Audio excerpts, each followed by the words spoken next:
आखिरी प्रश्न। ध्यान में जड़ता आने लगी है, विचार भी खास तंग नहीं करते, मगर पूरा होश भी नहीं रहता है। यह कैसी स्थिति है और मुझे क्या करना चाहिए? ध्यान के बहुत पड़ाव हैं। पहला पड़ाव, जब कोई व्यक्ति ध्यान करना शुरू करता है तो मन इतना बेचैन होने लगता है जितना ध्यान के पहले भी न था।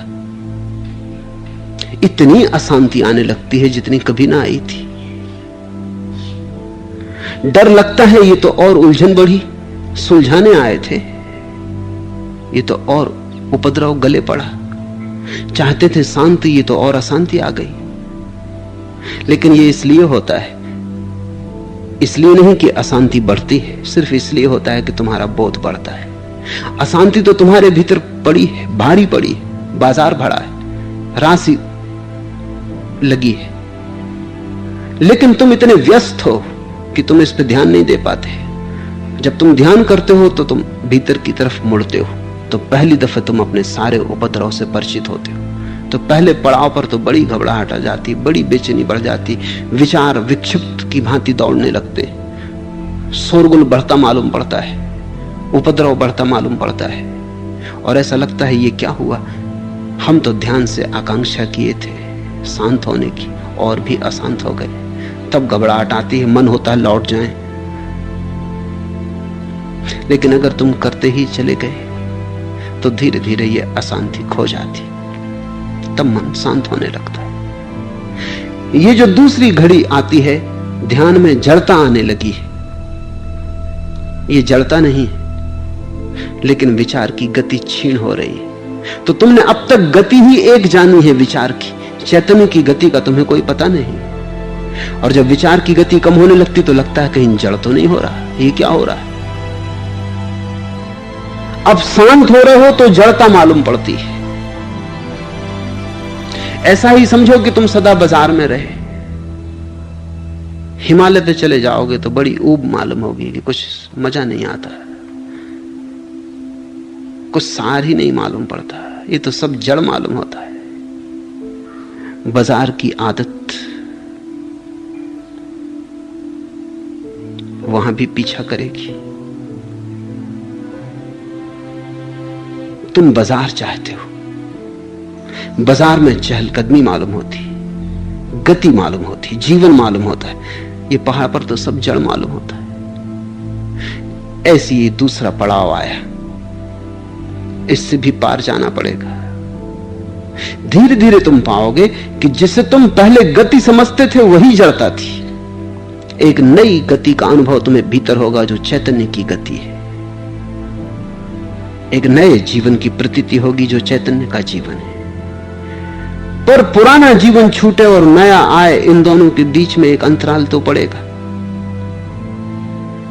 एक घर छूटा, दूसरे घर में गए तो पहले तो पहला घर छूटेगा, तब उपद्रव होगा, सारा सामान अस्त व्यस्त होगा, बांधो बोरिया बिस्तर भरो, सब गड़बड़ हो जाएगा।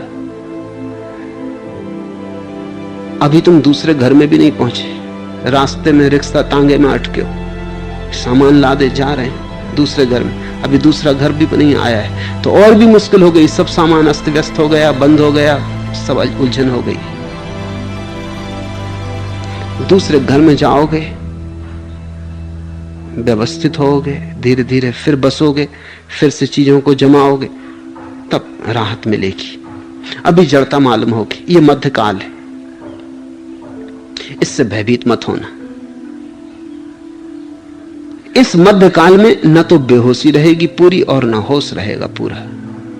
कुछ कुछ होश भी मालूम होगा, कुछ कुछ बेहोशी भी मालूम होगी, और भी उलझन मालूम होगी कि ये क्या हुआ।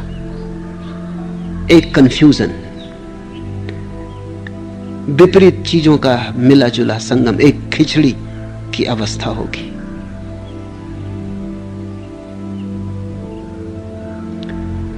इससे तो लगेगा पूरे सोए थे वही अच्छा था, कम से कम एक स्वरता तो थी। न पूरे जगे, न पूरी नींद रही, ये बीच में अटका गए, त्रिशंकु जैसी हालत मालूम होगी।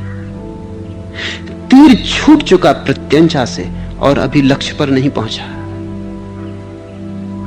न प्रत्यंचा का सहारा रहा, न लक्ष्य में छिद जाए तो सहारा मिले, मध्य में अटका है। पर यह स्वाभाविक है, कुछ घबराने की जरूरत नहीं। जो कर रहे हैं ध्यान उसे जारी रखें, यह मध्यकाल अपने आप बीत जाएगा। है अनिश्चित किस जगह पर सरित गिर गह्वर मिलेंगे, है अनिश्चित किस जगह पर बाग वन सुंदर मिलेंगे, किस जगह यात्रा खत्म हो जाएगी यह भी अनिश्चित है। अनिश्चित कब कुसुम कब कंटकों के सर मिलेंगे, आ पड़े कुछ भी रुकेगा तू न ऐसी आन कर ले, आ पड़े कुछ भी रुकेगा तू न ऐसी आन कर ले। बस एक ही स्मरण रहे, रुकना नहीं है, चलते जाना है। और बहुत सी संभावनाएं हैं, क्योंकि प्रत्येक व्यक्ति भिन्न है, इसलिए बहुत पड़ाव साफ साफ नहीं बताए जा सकते। है अनिश्चित किस जगह पर सरित गिर गह्वर मिलेंगे, सूचनाएं दी जा सकती, लेकिन प्रत्येक व्यक्ति बड़ा अलग है, बड़ा भिन्न है। इसलिए तुम्हें जहां पहाड़ मिलेंगे वहां दूसरे को ना मिले, और तुम्हें जहां जड़ता मिले वहां दूसरे को ना मिले। निर्भर करता है कि तुम्हारे जीवन की आदतें कैसी हैं, तुम्हारे जीवन का ढांचा कैसा था। जो आदमी पहाड़ पर ही रहता रहा है उसको पहाड़ पर जड़ता मालूम ना पड़ेगी, उसे पहाड़ पर सब ठीक है। तुम जाओगे जड़ता मालूम पड़ेगी। तुम बाजार में रहे हो, तुम बाजार के कीड़े हो, तब बहुत कठिनाई होगी। पहाड़ वाले आदमी को बाजार में ले आओ, उसे विक्षिप्तता मालूम पड़ेगी कि ये पागलपन हो रहा है, वो भाग जाना चाहेगा। गुरजेफ अपने शिष्य आस्पेंस्की पर प्रयोग कर रहा था। 3 महीने तक उसे निपट मौन में रखा, पूर्ण मौन में रखा, एक एकांत मकान में बाहर न जाने दिया। न बोलना, न सोचना, न पढ़ना, आंख के इशारे भी बंद थे। किसी तरह का इशारा भी भाषा है। तो गुरजेफ ने 30 लोग चुने थे प्रयोग के लिए, 27 को 15 दिन के भीतर विदा कर दिया। कुछ तो खुद भाग गए घबरा के, कुछ जो न भागे उनको उसने विदा कर दिया, क्योंकि वो पूरे वक्त घूमता रहता मकान के भीतर। और कहना उसका यह था कि अगर मुझे तुम देखो भी तुम्हारे पास से निकलते तो तुम ऐसे ही रहो जैसे कोई नहीं निकल रहा। अगर तुम्हारा पैर मेरे पैर पे भी पड़ जाए तो क्षमा मांगने का भाव भी मत उठाना, क्योंकि कोई यहां है ही नहीं, तुम अकेले। इतना एकांत मौन। 3 आदमी बचे।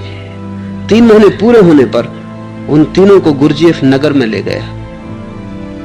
आस्पेंस्की ने अपने संस्मरणों में लिखा है कि बाजार में जाके मुझे ऐसा लगा कि सारी दुनिया इतनी पागल है, इसका मुझे पहले पता ही ना था। पागल पागलों से बात कर रहे हैं, पागल दुकान चला रहे हैं, पागल सामान खरीद रहे हैं, पागल चले जा रहे हैं, क्या हो रहा है। उसने गुरजेफ का हाथ पकड़ लिया, उसने कहा मुझे वापस, यहां तो मैं पागल हो जाऊंगा, ये तो पागल खाना। 3 महीने अगर तुम मौन शांति को अनुभव किए हो, हिमालय उतरा भीतर, तो सारी संसार तुम्हें पागल मालूम पड़ेगा। तुम पर निर्भर है कि तुम्हारी क्या स्थिति, क्या आदत, कैसी जीवन का ढांचा, कैसी व्यवस्था, क्या शैली रही है। अनिश्चित किस जगह पर सरित गृह गह्वर मिलेंगे, है अनिश्चित किस जगह पर बाग बन सुंदर मिलेंगे, किस जगह यात्रा खत्म हो जाएगी यह भी अनिश्चित। हर एक की अलग अलग जगह होगी। भीतर तो एक ही घटेगा यात्रा के अंत पर बाहर बड़ी अलग अलग स्थितियां होंगी। कहते हैं महावीर को जब परम समाधि मिली तब वो उकड़ू बैठे थे। अब कोई सोचो, उकड़ू भी कोई बैठने की बात है। गौ दोहासन कहते हैं जैन उसको, उकड़ू को, क्योंकि जरा उकड़ू कहना ठीक नहीं मालूम पड़ता। गौ दोहासन में बैठे थे। महावीर को कोई गौ नहीं दोहनी, क्या कर रहे थे उकड़ू बैठ के। किस जगह यात्रा खत्म हो जाएगी यह भी अनिश्चित। बुद्ध वृक्ष के नीचे बैठे थे, तब से कई लोग वृक्षों के नीचे बैठ रहे हैं। इससे थोड़ी कोई लेना देना है। सबकी यात्रा अलग अलग जगह खत्म होगी, कुछ कहा नहीं जा सकता। कैसे घट जाएगी बात? तुम्हारे भीतर तो एक ही घटना घटेगी, लेकिन अलग अलग घटेगी। मीरा नाचती थी, नाचने में घटी। करीब करीब असंभव है कि कैसे घटेगी।